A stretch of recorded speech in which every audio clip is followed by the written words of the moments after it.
Good evening. I'll be presenting a case report on the unforeseen association between testicular developmental sex disorder and infertility in the Kerala population.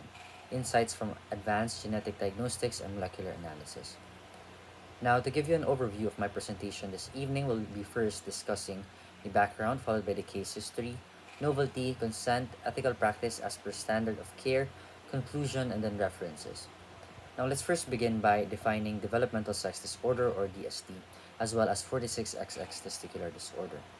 Now, developmental sex disorder or DSD is a term ascribed to a wide group of disorders presenting with congenital discord between chromosomal sex and phenotypic manifestation, according to Ashfaq et al. 2021.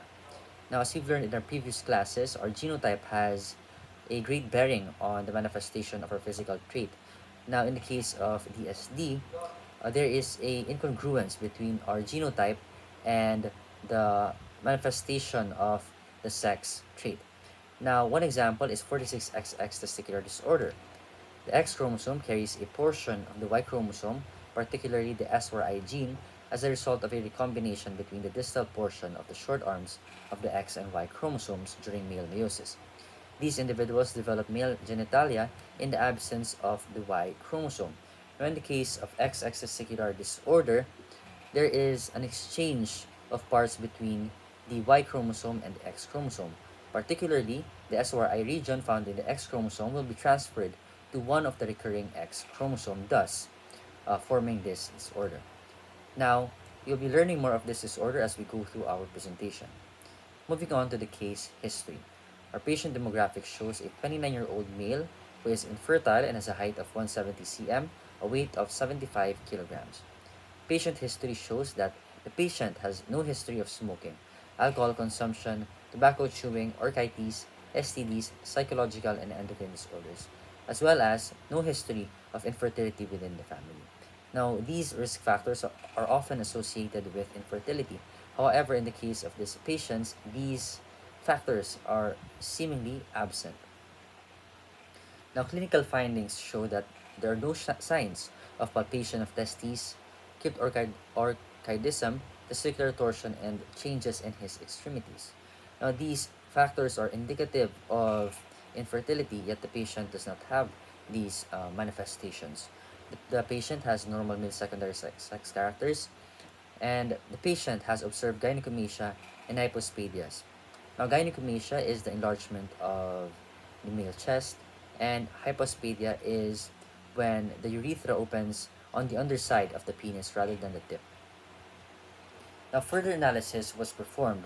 Seminalysis was done, and the result of the seminalysis showed that the patient has non-obstructive azoospermia on repeated analysis. Now, non-obstructive azoospermia, in contrast to obstructive azoospermia, is inclining more towards a disease caused by genetic disorders or hormonal disorders. Now, the patient has a semen volume of 2 ml, a pH of 7.4, liquefaction time of 15 minutes, and there is no WBC found in his semen, and fructose is present in his semen. Now, these characteristics are normal. Percutaneous epididymal sperm aspiration or PESA was done, and sperm could not be retrieved. Ultrasonography or USG was also done, and the results were normal, as well as transrectal ultrasound or TRUS. The results also show normal. Hormonal analysis was done, and there was an increased follicle stimulating hormone or FSH and luteinizing hormones LH in the patient under examination. Testosterone and prolactin was normal. Now, further analysis was done upon knowing the clinical results. Most of the results are normal, and thus the underlying factor for the patient's infertility might be due to a more in-depth reason. Now, chromosomal analysis was performed, and karyotyping was done on a peripheral lymphocyte sample using GTG banding on 30 metaphase chromosome. Upon analysis, 46 chromosome set was found. An XX chromosome was found as well, and this condition is characterized as de la Chapelle syndrome. As we can see in the karyotype here in the picture beside, there is a normal number of chromosome set, and the structures are seemingly normal. However, there is a presence of two XX chromosome despite being a male. Now, molecular analysis was performed. Real-time PCR and uniplex PCR amplification targeting Y chromosome-specific STS region were employed in molecular analysis to detect AZF gene microdeletion. The primer design followed EMQN guidelines, internal control including primers for the SRI gene, a unique X chromosome fragment, and ZFX gene. Results from real-time PCR indicated the absence of the entire AZFA, AZFB, and AZFC region, while confirming the presence of the SRI gene. These findings confirm that the patient is 46XX male with the presence of the SRY gene. Now, in the case of this molecular analysis, a PCR and uniplex PCR amplification was used in order to determine a specific region called the AZF region, in which the absence of this region oftentimes, a majority of the cases of infertility is due to the absence of the AZF region. Now, as observed in this examination, the patient has an absence of this region, thus following the reason for his infertility. Upon molecular analysis, it was also found that the SRI region of the Y chromosome was found in one of the recurring X chromosome. Now here is a set of primers that were used in order to detect or identify the specific regions of the gene. So, to further confirm the presence of 46XX and SRY gene, the examination utilized fluorescent in situ hybridization or FISH to confirm the presence of such. Now, LSI and SRI CEPX probe, which targets the Y chromosome, short arm, region 1, band 1, subband 3, and the X chromosomes, short arm, region 1, band 1, and subband 1, as well as the long arm, region 1, band 1, subband 1. Now, LSI stands for locus specific identifier, which targets a particular location in the chromosome, and CEPEX is a probe that stains the centromere of the X chromosome green. SRI is a stain that uses red coloration, coloring the SRI region. Now, as we can see in the picture here below, at the side, there is a presence of the SRI gene in the terminating parts of this X chromosome. Now, how do we know that this is the X chromosome?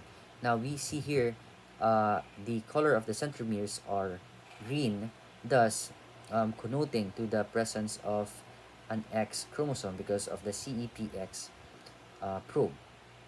Now, this further confirms that the results of these examinations thus are 46XX and the presence of the SRI gene, connoting to a developmental sex disorder and the reason for which the person has infertility.